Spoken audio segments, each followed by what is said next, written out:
So, ayan. Welcome back to my channel. It's me, Chrislyn. So, ayan. Umaga ngayon dito, guys. So, dahil monetize na yung channel ko, tayo ay mag-i-start ng mag-vlog dito sa United States of Florida. So, ayan. Since na napupunta ako dito, ito yung katawan ko ngayon. Dahil to sa OMAD, 1 meal a day. Pero yung dibdib ko, hindi pa rin siya lumiit. Ganun pa rin. Charot. So, ayan. For today's video, tayo ay tatanim sa labas.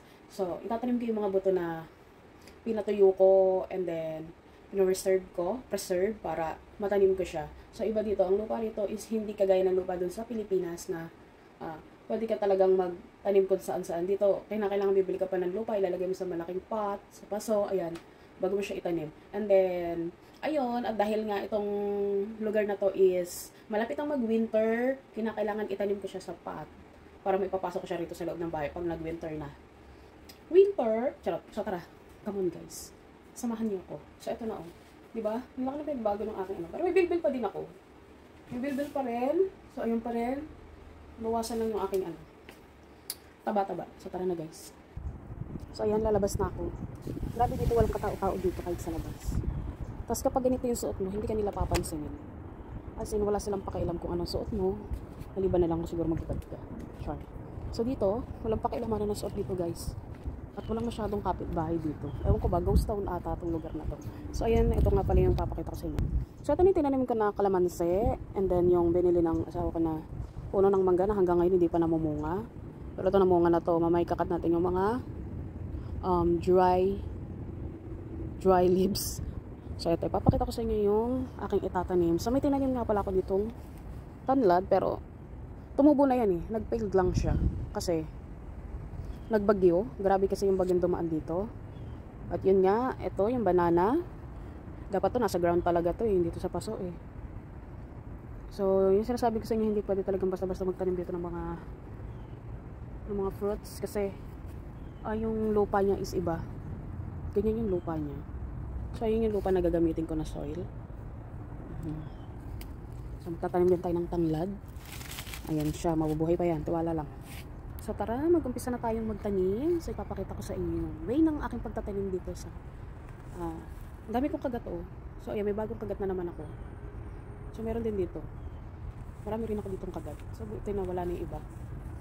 So ayan, tara mag-umpisa na tayong magtanim.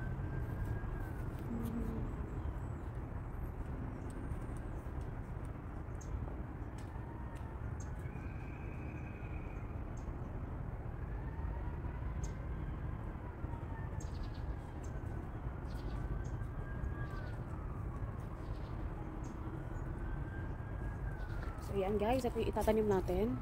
So, ayan siya. Mga buto ng sili at saka tanglad. Tuturuan ko kayo kung paano magtanim dito.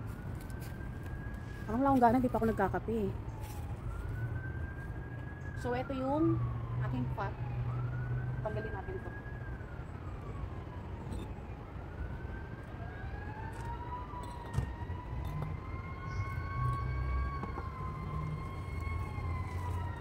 So, ito yung gagamitin kong pot, guys. So, ito yung gagamitin nating paso. Kasi malaki siyang paso. Tapos lalagyan natin siya ng soil na binili ng aking shawa. Oops! Tingnan niya kung kita. So, nagkaroon talaga ako ng minor allergies dito. Buti, nag-okay na ako. Ang problema ko na lang is yung ano ba to? So, ito na siya, guys. Lalagyan natin siya ng pot.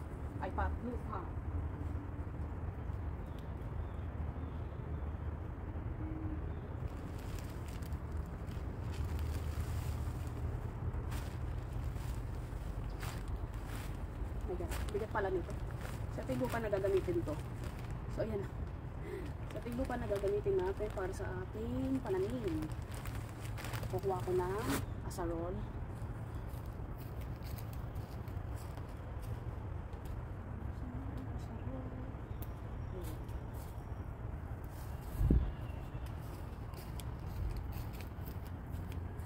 So, ito natanim na to. Nilipat namin to sa ground. So, siguro naman mamumunga ka na. Tayo. So, yun natin pa.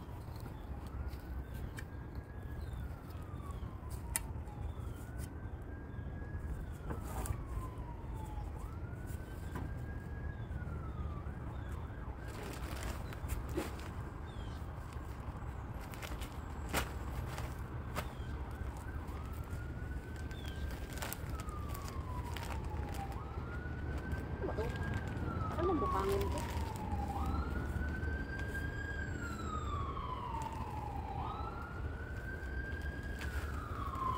Yeah! Apo ka. Ang bigat.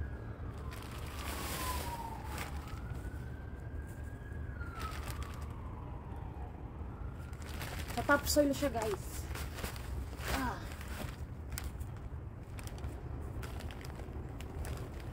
Sarang ko na lang siya.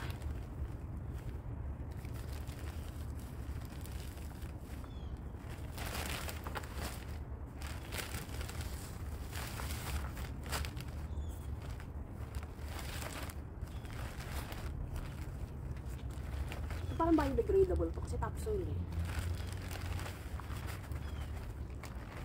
Ingat tayo.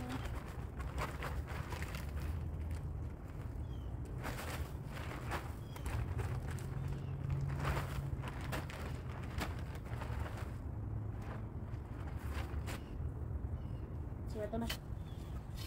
So isa lang munang kailangan ko.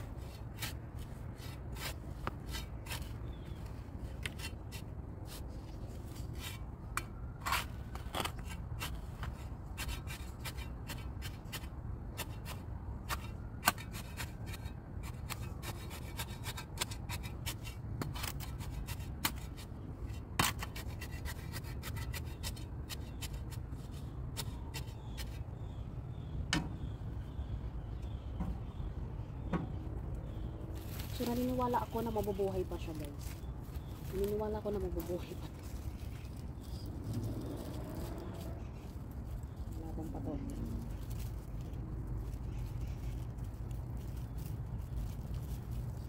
Tapos, sa paligid niya, ilalagay ko yung mga dahon ng sili.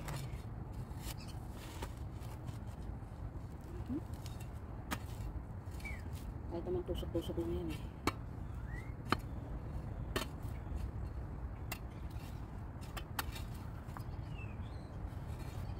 Susunod ko ang ayan, luto ng sili yan, guys. Capsicum sweet. So pag sweet is daming ano oh. So isaboy na lang natin siya. Saboy-saboy.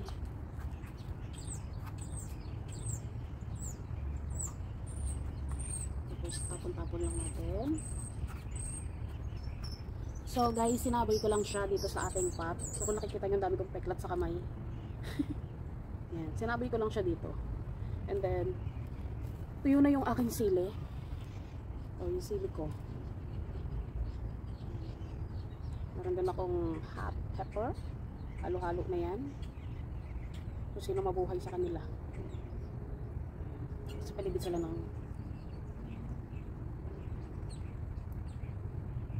sa paligid sila ng tanglad. So update ko kayo kapag may tumupo. Don't worry.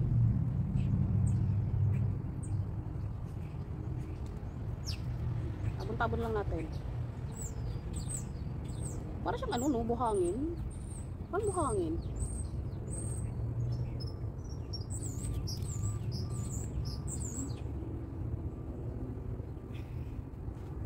So bibiligan natin siya.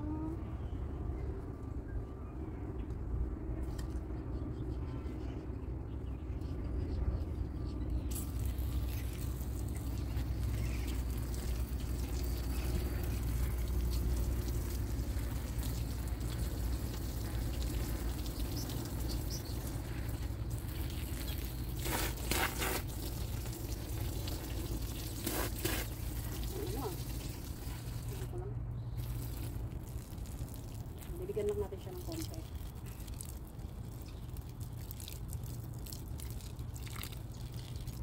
Video. Tayo mag-video.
So yan guys, nakapagtanim na tayo ng ating tanlad at saka pepper and spicy chili na pinatuyo ko pa.